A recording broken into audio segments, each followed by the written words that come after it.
আমার বর বলছে আমি নাকি ওর অভ্যাস খারাপ করে দিচ্ছি, মানে অভ্যাস খারাপ করে দিয়েছি। তা যে খেতে ভালোবাসে সে তো খাওয়াতেও ভালোবাসে, আমি তো খাওয়াতেও ভালোবাসি, তাই দিনরাত এটা ওটা রেসিপি করেই থাকি। আজকে আমি বানাচ্ছি ছাতুর পুরি।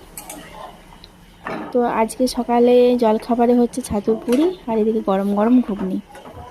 চলো কিছুটা বানিয়ে নিই। ও আর জানে না যে আমি আজকে কী বানাচ্ছি। অন্য সময় রান্নাঘরে এসে শাশুড়িগিরি করে, কিন্তু আজ সকাল থেকে এদিকে কোনো পাত্তাই দেয়নি, আর আমিও সকাল থেকে আজকে পাত্তা দিইনি। নিজের মনে ফোনে কথা বলে যাচ্ছি হেডফোন নিয়ে, আর আমি করেই যাচ্ছি রান্না। কখন চেয়ারে বসে আছে যে কখন আমাকে কী খেতে দেবে। জানেই না আমি আজ পুরি বানাচ্ছি। দেখে রিয়াকশানটা কেমন হয় সেটা আমি পরে তোমাদেরকে বলবো। যদি এটাতে ক্যাপশন করতে পারতাম ওর রিয়াকশানটা, আমি খুব খুশি হতাম। তো দেখো গরম গরম ঘুগনি হয়ে গেছে, পুরিও হয়ে গেল তোমাদের সাথে কথা বলতে বলতে।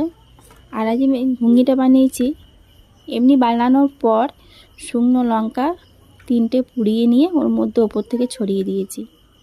খুব সুন্দর লাগে কিন্তু খেতে, যারা ঝাল খেতে পছন্দ করে আর কি। আজকে আমি প্রথমবার এটা মানে শুকনো লঙ্কা পুড়িয়ে করলাম। জানি না কেমন খেতে হবে, অবশ্যই ভালোই লাগবে। তো চলো ওদেরকে দিয়ে দিই খেতে। হয়ে গেছে।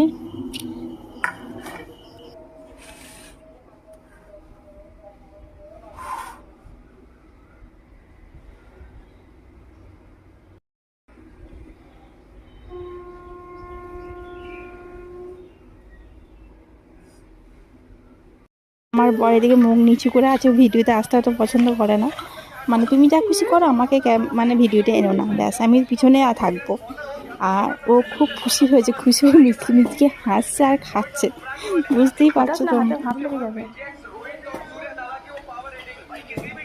আবার ফোটাই কেন?